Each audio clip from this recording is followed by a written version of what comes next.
Welcome back to the channel, guys. Today's story is not your usual bar girl story. Every once in a while, we get a success story. Huge shout out to Mitch for sending it in. But his story wasn't all sunshine and rainbows, because one time his journey almost ended in a hospital bed in Phuket. Before we get into it, subscribe to the channel, and if you have a story of your own to share, hit me up. Email is in the description. Now let's begin.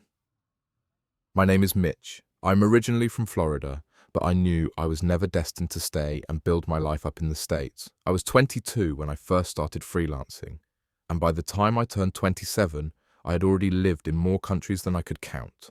Spain, Colombia, Vietnam, Malaysia, Bali. I moved every 6 months or so, chasing better Wi-Fi, new adventures, and that sweet, sweet feeling of freedom, going everywhere I wanted to be and doing everything I wanted to do. My work gave me that freedom. I did online marketing, mostly media buying. I had a few steady clients, ran ads for e-commerce stores, built funnels. It wasn't anything special, at least not for me. I skipped school and went straight into online marketing. It kept me comfortable. It also kept me moving. In 2015, I was in Singapore, had some meetings lined up with clients I'd been working with for years, and afterward, I thought I'd reward myself with a few lazy days on the beach. I'd never been to Phuket before, but I'd heard enough good things to give it a shot. So I booked a one-way ticket with Jetstar. A budget flight as usual, just 90 minutes in the air. And that flight changed everything. I boarded, tossed my backpack overhead, and took my seat. I looked up, and that's when I saw a beautiful woman approaching the seat next to me. She sat right next to me, and we started talking before the plane even took off. She said she was a flight attendant for Jetstar, but she wasn't working the flight. She was paxing home to Phuket after a layover in Singapore. She had this calm and confident energy, combined with a friendly smile. She told me she'd been a flight attendant for 5 years, loved the job, and lived in Nai Yang near the airport. We talked the whole flight, travel, work, weird passengers, everything. And when we landed, she said, "If you're ever bored while you're here, message me." Then she gave me her line and walked away, wheeling her little suitcase like it was just another day. But for me, that flight was anything but ordinary. When I got to my hotel in Phuket, I couldn't stop thinking about her. It wasn't just that Anne was beautiful, although she was. It was the way she listened, how easy it felt to talk to her, like she wasn't in a rush to get anywhere. I'd met plenty of people in airports, bars, co-working spaces, but this felt different. I didn't want it to just end there. So I waited a day, didn't want to seem too eager, and then I messaged her online. "Hey, it's Mitch from the plane, still bored?" She replied with a laughing emoji and said, "Good, let's fix that." 2 days later, we met up near Nai Yang Beach. Just coffee and a walk near the water, and man, I still remember that day like it was yesterday. We walked barefoot on the sand, water lapping at our feet, just talking. She told me more about her life, how she grew up in the south, moved to Bangkok for her studies, then applied to be a flight attendant. I told her about the places I'd lived, the ups and downs of being a freelancer, the kind of loneliness that sneaks up on you when you've been living out of a suitcase for years. And she listened and showed interest. The thing with other digital nomads is that they come and they go and conversations usually stay on the surface. I remember thinking, is this what it feels like, have an actual connection? After that day, I couldn't bring myself to leave. I extended my stay, then extended it again. By the end of the month, I'd rented a small place near her neighborhood, said I wanted to focus more on work, but we both knew the real reason. We weren't officially a couple yet, but we were together all the time. She had her flight schedules, I had my clients. But we always found time for beach walks, night markets, quiet dinners, and movie nights with bad subtitles. And I felt at home. For the first time in a long time, I didn't feel the urge to go somewhere else. I didn't want the next place. I wanted more of this. One night, we were watching the sunset from her apartment balcony. She looked over at me and said, "You know, I never thought I'd meet someone like you on a plane." I laughed and said, "I was thinking the same thing." She smiled and leaned into me. "Maybe you're not just passing through after all." And right then, I knew. She wasn't just a stopover, she was home. I remember waking up that morning with a weird, sharp pain in my lower leg. I figured I'd just pulled something doing Muay Thai the day before. Maybe I didn't stretch enough, or maybe it was just from getting older. I thought I'd walk it off. But by lunchtime, the pain was worse. It wasn't like normal soreness, it was deep, hot, and getting hard to ignore. By the time Anne got home from running errands, I was sweating through my shirt and starting to feel confused. She took one look at me and said we were going to the hospital, no arguments.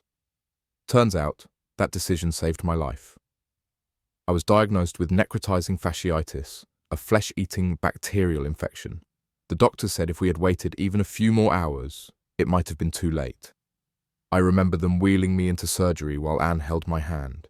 She didn't cry, not in front of me, but I could see it in her eyes. Fear. And something else.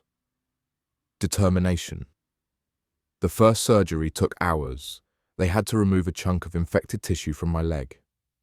I woke up groggy, in the ICU, with a dozen wires connected to me and machines beeping softly all around. I could barely move. The doctor came in and said they had managed to stop the worst of it, but they weren't sure if one surgery would be enough. And he was right. Over the next week, I went in for 2 more surgeries to clean out the infection. Every time I opened my eyes, Anne was there. She stayed overnight in a chair that looked like it belonged in a torture chamber. She fed me, helped me clean up, made jokes to keep me from spiraling. I couldn't walk for a while. I had to learn to put weight on my leg again. I spent hours in rehab, taking small, painful steps across a tile floor while a therapist held onto a belt wrapped around my waist. It was humiliating at first. I hated being weak. But something shifted during that time. I saw what love looked like when it wasn't glamorous, when it wasn't Instagram perfect or tropical sunsets and cocktails. Anne showed up, every single day. She drove me to appointments, helped with the meds, never once made me feel like a burden. Looking back now, I think that's when I fell in love for real. Not the butterflies or the fireworks, just this quiet, steady loyalty. That's what got me through. I'd always thought of myself as independent, self-sufficient, but I couldn't have done this alone, and I'm glad I didn't have to. By the time I was walking on my own again, something had changed in both of us. It wasn't just about surviving anymore. It was about living, really living. Anne had gone back to work for a bit, but something in her had shifted too. The airlines were struggling, routes were inconsistent, and honestly, she didn't feel the same spark for flying after everything we'd been through. She came home one day, sat next to me on the couch, and said, "I want to try something new." I asked her what she had in mind. "I've been researching supplements," she said. "Stuff for immunity, skin health, fitness. There's a real market here, and I think I can build something." I didn't even hesitate, and said that I would support her. I asked about her plans and what her vision was for the brand. I just knew right then and there that she would be successful because of the way she spoke. She launched her online supplement store on Facebook and Instagram. It started slow, like anything does, but within a few months, she was shipping out orders every day. I still wasn't back to full strength yet, but I started helping Anne with content ideas from the couch. Just editing short clips or tweaking ad headlines. It felt good to do something again. I was amazed watching her turn an idea into something real. I helped with the ad side, targeting, funnels, content strategy. That was my world. I'd spent years helping clients do exactly this. But now, helping her, it felt personal. Every sale felt like a win. Orders started to come in, not a flood, but steady, enough to know we were onto something. A year later, she opened her first physical shop. I remember the opening ceremony like yesterday. After the blessings and food, I took a little red ribbon to have her cut it, and I couldn't stop smiling. She'd gone from flight attendant to entrepreneur, just like that. When I told her how proud I was, she laughed and said, "Now you're stuck with a boss lady." I said, "Good. That's exactly who I want." The next few years passed in a blur. Between Anne's business growing and my client work staying steady, life felt good.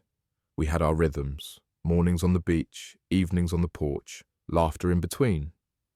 Then came 2020. At first it was just news, headlines from other countries, But before long, it was here too. Flights grounded, borders closed, streets quiet. It was like someone hit pause on the world. Anne jokingly said, "I'm not going back to flying." We doubled down on the online shop. While other businesses were shrinking, hers grew. She started adding new products, expanded into wellness bundles, and by the end of 2020, she was already scouting for a second shop location. I couldn't believe what I was seeing. She wasn't just surviving the pandemic, she was thriving. And then, right when everything felt unstoppable, life hit us again. We found out we were pregnant, our first child, a boy. I'd never felt a joy that sharp before, but a few months later, we had a scare. Anne started feeling pain, sharp, sudden. We rushed to the hospital, hearts in our throats. I don't think I breathed the entire taxi ride. Thankfully, the baby was fine. Just a minor complication.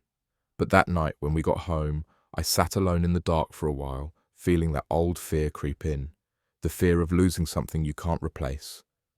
I remembered the hospital, the tubes in my leg, Anne holding my hand, and now it was my turn to hold hers. The day Mike was born, everything changed again, but in the best way possible.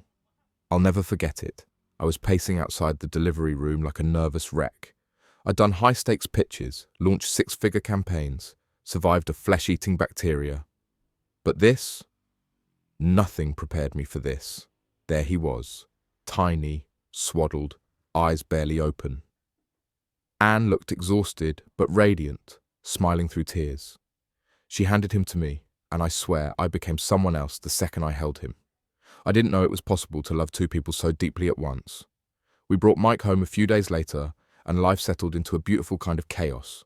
Sleepless nights, baby bottles, lullabies on repeat. But mixed with that were beach strolls with a baby sling, quiet mornings with coffee and soft baby snores, and the sound of Anne laughing in the kitchen. I started scaling back my client work. Not because I had to, but because I wanted to. I wanted to be present, to watch my boy grow, to see his first steps, hear his first words, and be a real dad. I didn't want to miss a thing. Anne, meanwhile, somehow balanced motherhood and running two shops. I don't know how she did it. I'd wake up early and she'd already be editing product videos. I started helping more with content and ads. We'd brainstorm ideas at breakfast, test copy over lunch, and film promos after putting Mike to bed. It wasn't just her business anymore. It was ours. In January of this year, we got more big news. Anne was pregnant again. Another boy. We're over the moon. Mike is 2 now, and when we told him he was going to be a big brother, he didn't really understand. But he clapped anyway, probably because we gave him a cookie right after. Now, as I sit here on our balcony, watching the sunset, I think about how far we've come. 10 years ago, I was bouncing around the world, chasing freedom, and I found it, but not in the way I expected. Freedom isn't just flights and laptops and beaches. It's waking up next to someone who knows you inside out. It's watching your child giggle for no reason. It's walking to the corner coffee shop with your wife and knowing deep down you've built something real. We've always loved Phuket. It's where we met. It's where we built everything. But over the past year, we started thinking about a change, something a little slower, a little quieter. That's when Koh Samui came into the conversation. We'd visited a few times over the years, just short trips, but something about it always stuck with us. The pace, the people, the beaches that felt untouched. And now, with another baby on the way and our lease coming up for renewal, the timing felt right. So we started scouting. On weekends, we'd fly out to Samui, just the 3 of us. Anne pregnant, Mike running wild on the sand, me holding a camera, trying to capture everything. We'd walk through neighborhoods, peek at condos, chat with locals over coconut shakes. We're not in a rush, but we're doing our homework. Looking for a freehold condo, something we can own fully. Somewhere we can watch our kids grow up. Somewhere we can keep building this life we never imagined, but now couldn't imagine living without. The plan is to move sometime next year after the baby arrives, just in time to start a new chapter as a family of 4. Anne jokes that we'll open a 3rd store on Samui. I joke that I'll finally retire for real. Truth is, we both know we'll keep working in our own way. She's got that fire. I've got my laptop and a list of clients who won't let me disappear, but we'll do it at our own pace, on our own terms. That's what this whole thing has been about since the beginning. Some days I still wake up and can't believe this is my life. This is the dream. I've had my ups and certainly have had my downs. It's not some Instagram perfect travel fantasy. It's mornings on the beach with my son chasing sand crabs. It's Anne coming home late from her shop, tired but happy. It's hearing her laugh in the other room while Mike sings nonsense songs to the baby still in her belly. When I was younger, I thought freedom was about money and mobility, about being able to pack a bag and leave whenever you want. And maybe that's part of it. But now I think freedom is loving where you are so much, you don't want to be anywhere else.